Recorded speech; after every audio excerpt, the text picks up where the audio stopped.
Hello, today we're going to go through charging system diagnostics on a 1980s Honda motorcycle. The complaint on this particular bike is during the normal riding season, the battery came up flat out of the blue one day, and it was speculated that a light had been left on, but after charging the battery it had come up again. So we're going to go through the motions of checking the charging system to see if anything is at fault. I've made a sheet to help keep track of our measurements. It's broken into 3 sections: the battery, the regulator, and the stator. And I'll include a picture of this at the end of the video if you want to copy it down. The charging system is comprised of 3 main components: the battery, the stator, and the rectifier. The battery's main function is to have electricity available to start the motorcycle. The stator has a rotor that spins inside that creates current to charge the battery and run the bike. And the rectifier changes the alternating current that the stator and rotor produce into a DC current that can charge the battery. You'll note that there's 6 plugs on the top of the battery. The reason for this is there's 6 cells inside the battery, and the nominal voltage of a battery is 12 volts. However, each cell is supposed to be 2.2 volts. So if you do the math, 2.2 times 6 means a battery, when it's fully charged, should be 13.2 volts. So if you have a battery that's showing 12 volts, it's essentially dead. It could still start your bike, it could still function, but it's a nominal 12 volts. So if it's showing 12 volts, it needs to be charged or it's on its way out. In the electrical system, the stator, when it's producing its AC current and the rectifier is turning it into DC current, the battery also affects as a means of cleaning the electricity. The power coming out of the stator is pretty clean, but the battery stabilizes it to make it even cleaner. And so that's why it's very important to never run your bike or your car without a battery, because the battery will make sure that the power in the system is relatively clean. And this is especially important in newer bikes and cars that have a lot more CAN bus modules in them. This bike, for instance, has none of that. This is the most electrical part of the bike, but still it's important to not run a bike without the battery. To fill out our worksheet, the only tool we're going to need is a multimeter. A multimeter that has DC voltage, which is what the battery produces, AC voltage, which is what the stator produces, and resistance, which is measured in ohms. Resistance, if you have infinite resistance, means there's no continuity in the wire, which means the wire has no ability to conduct electricity. And if you have 0 resistance, it means the wire has no difficulty conducting power. So if we turn it to the ohm scale, and you have the 2 wires apart from each other, the 2 probes, you can see it's infinite resistance. And if you connect them, you have 0 resistance.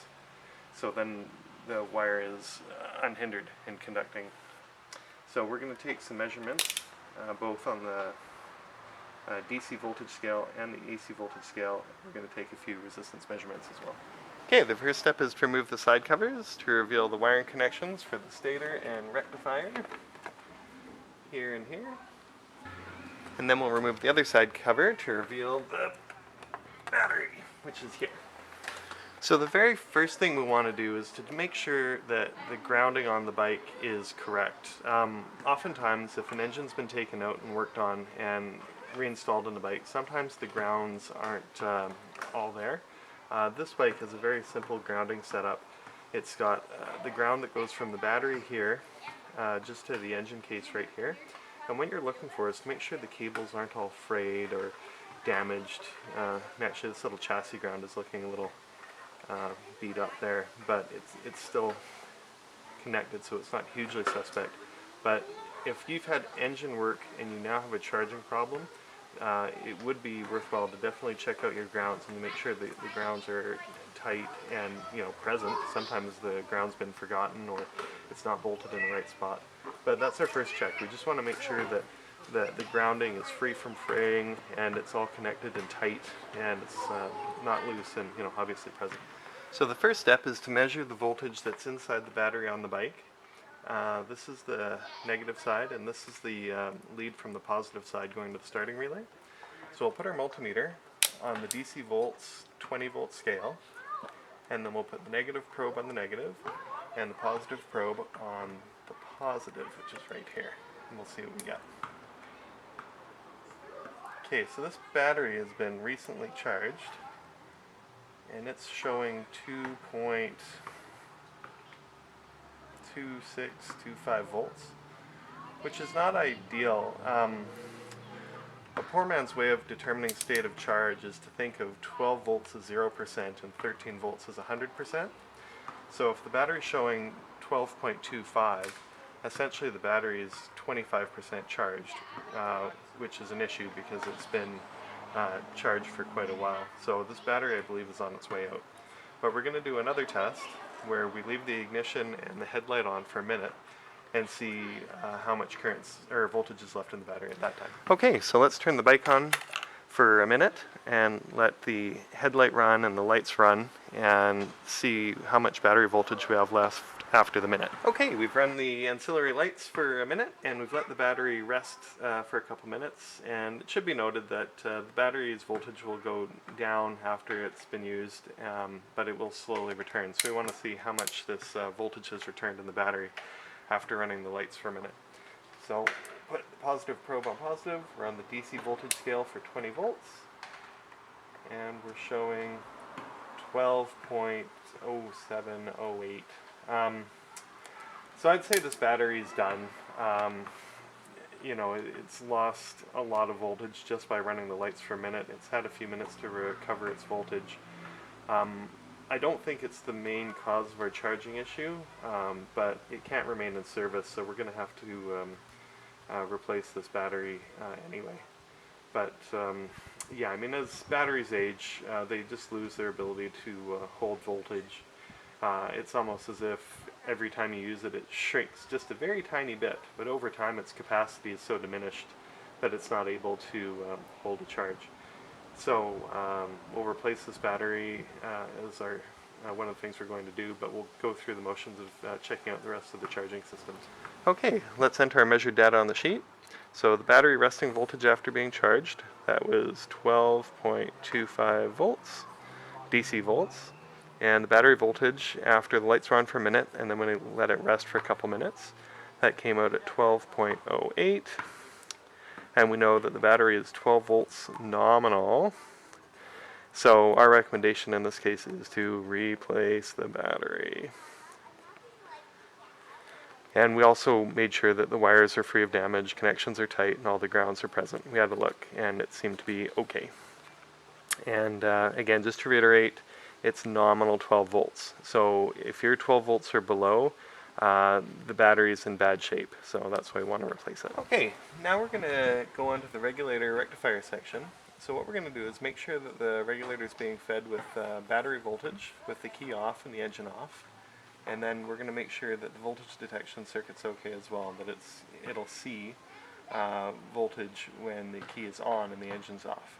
So the first one for battery voltage, we're going to test the red and white wire, which you can see is right here in this harness, and this is the harness that connects to the regulator down here.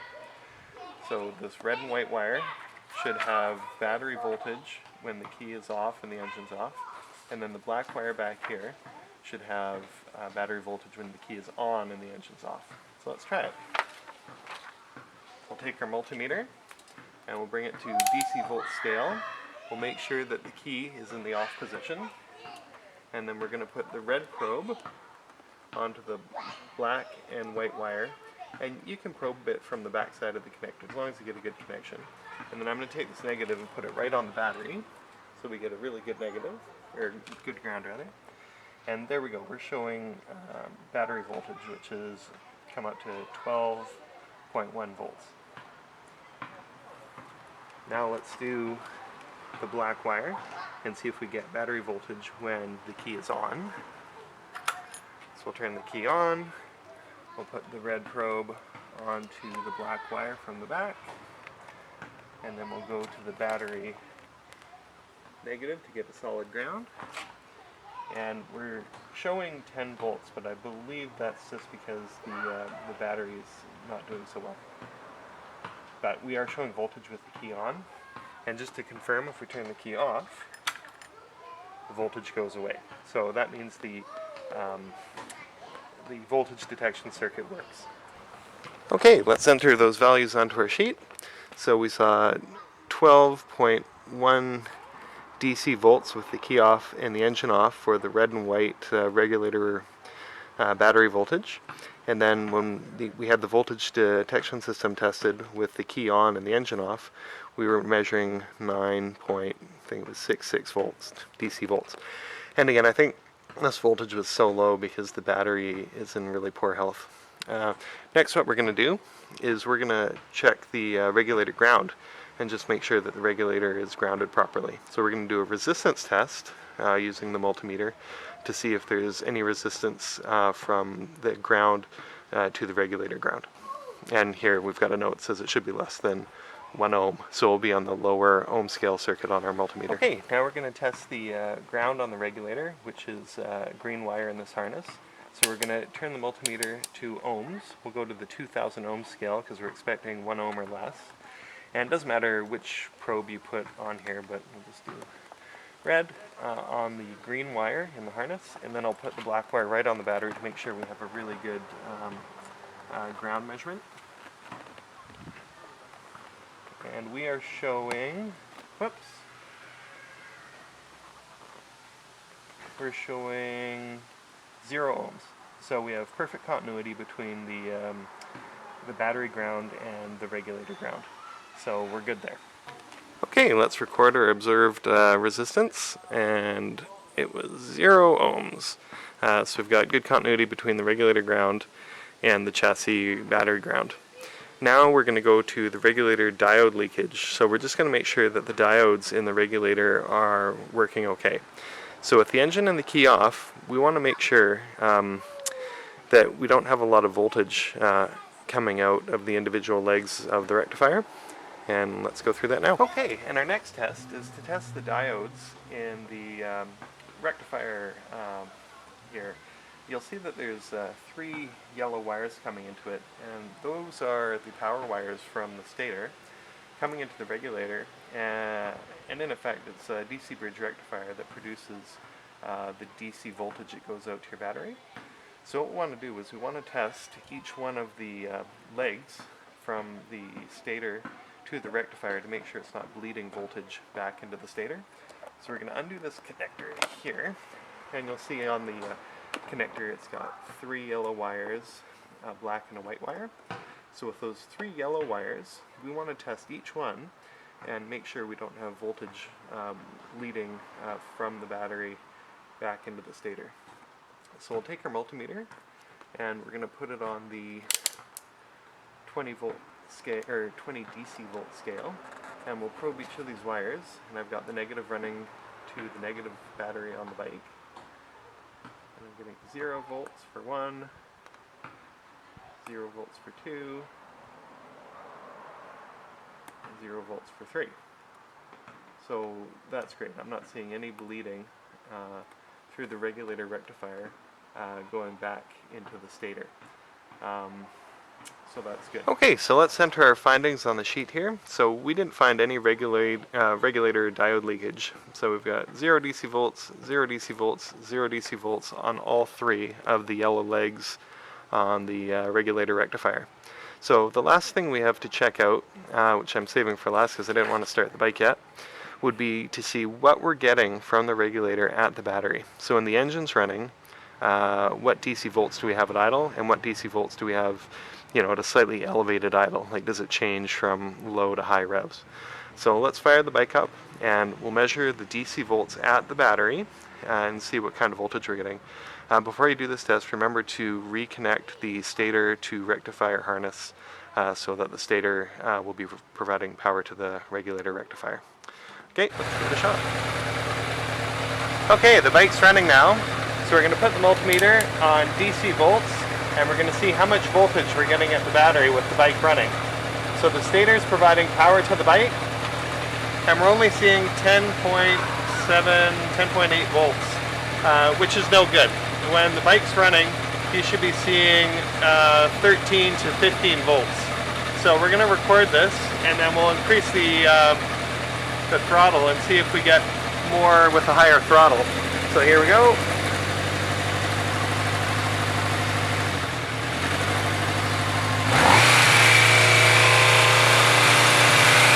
Okay, on throttle we're seeing 11.7, which is better, but still not enough.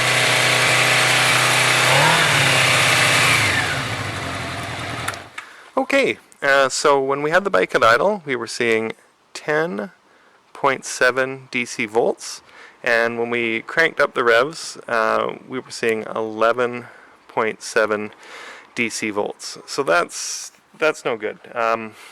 It would explain why we were having battery charging issues with this bike, because the battery just isn't getting charged at these voltages. Because remember, we were saying nominal is 12, and the battery needs to see a higher voltage in order to charge. So with these numbers, it would never see a higher number, and therefore the battery would never charge. So looking at the numbers we've recorded here for the regulator and the stator, there isn't really a compelling argument to replace it. We're seeing battery voltage when the key's off on the red and white wire, and then for the regulator voltage detection, that seems fine because we're seeing battery voltage when the key's on. We don't have any issue with grounding for the regulator. It's at 0 ohms. And there's no diode leakage in the regulator to the stator. So I think it's okay. So we're going to call it okay. And what we're going to move on to now is the stator. So the stator is now somewhat suspect. So we'll go through the measurements on the stator. And we'll start with the winding ohms. So with the engine and the key off, we're going to bridge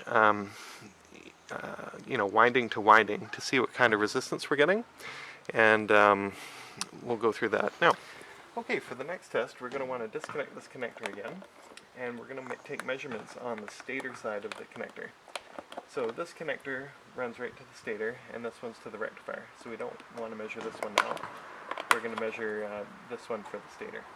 And you can see it's got the 3 yellow wires on the back. And so that's what we're going to want to be testing. So we'll want to make sure that the resistance from coil to coil is very low. So we'll want to go 1 to 2, 1 to 3, and then 2 to 3. And then we'll have measured all 3 options for resistance.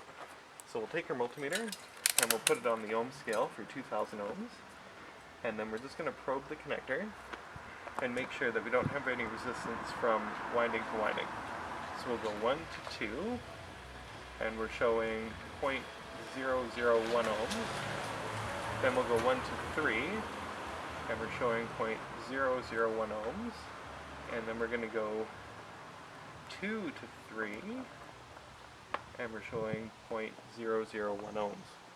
So the stator looks good. We've got low resistance between each of the windings, so there's no open winding in the stator. Okay, so let's record our findings. So we had 0.001 ohms from the first to second leg in the stator. We had 0.001 ohms on the first to third leg of the stator, and 0.001 ohms on the second to third leg of the stator. So none of the 3 major windings of the stator are open. Now what we want to test is see if any of those windings are making contact with the case in the stator. So what we want to do is measure from the ground to each of those yellow legs, and we want to make sure that there's no continuity, because if we see continuity between one of the windings and the case, or the body or the chassis, that's no good, because then the power isn't going through the rectifier, it's going right through the bike chassis, which is not good. So we're going to measure that now. So the ohms from each of the windings to ground. Okay, so let's measure each of the yellow wires to ground. I've got my multimeter negative connected to the battery negative. We're going to go to the ohms scale again to find resistance. And let's probe the stator windings to see if we have any path to ground. Got nothing. Nothing there. And nothing there. So it's showing 1 or infinite resistance the whole time. So there's no path to ground on any of the stator windings. So that's good. Okay, so we'll record our resistance. So we had infinite resistance there, infinite resistance there, infinite resistance there. So that all checks out. So we don't have to worry about any of the coils being grounded out in the case. Okay, for the next test, we're going to run the bike with the engine running, and we're going to measure the AC voltage that the stator is producing. And the measurements can be very similar to what we did up above, where we'll be testing between the 3 yellow legs. Actually, I guess this should read 1 to 2, 2 to 3, and 3 to 2. And what we're looking for here is just discrepancy. It doesn't really matter what the AC voltage is. We just want to see if something looks really out of spec. So we'll run the bike and we'll do our measurements and we'll see what we get.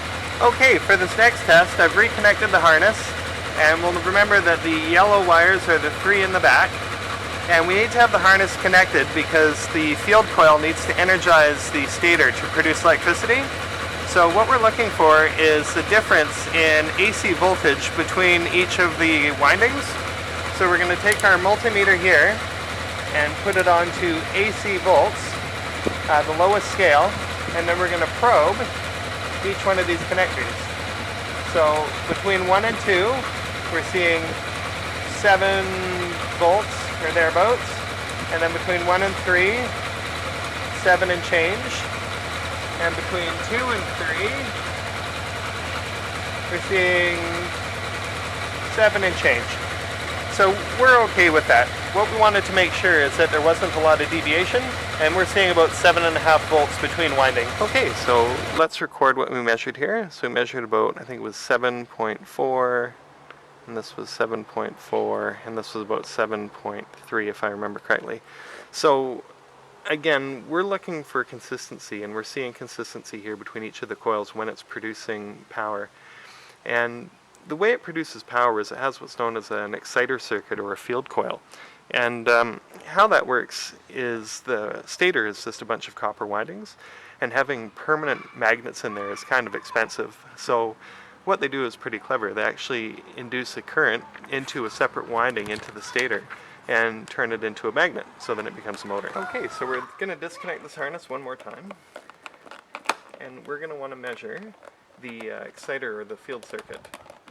And sorry, it doesn't make it become a motor, it makes it become a generator. So what we'll do is we'll put our meter onto the ohm scale, onto 2000 ohms, and then we're just going to probe the field coil or the exciter circuit, and that's the black and white wires on the back here. So we're going to put one in the black and one on the positive. And we're seeing very low resistance, which is suspicious.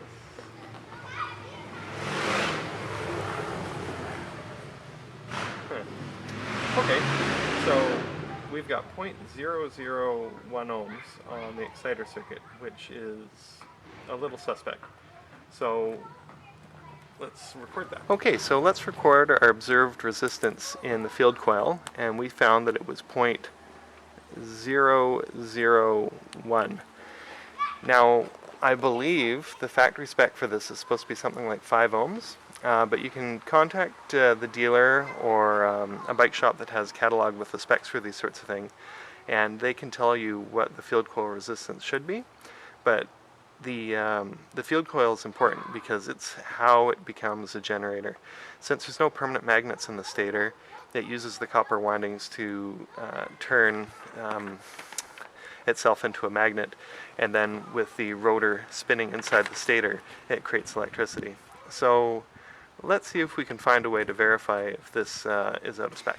Okay, so I did some digging around, and it looks like I was way off. It's not supposed to be 5 ohms. It looks like it's supposed to be 0.003 ohms, but I've been advised that this is under spec, and with this measurement, something's definitely up. So I'm going to order a stator, and we'll install it, and that should solve our issue. And in going through the form here, we also determined that I need a new battery because this battery is on its last legs. And with the regulator and rectifier, it seems to be checking out okay. Nothing in here came out as being particularly bad. So I'll get a new battery and get a new stator, and I'll report back and see what I found.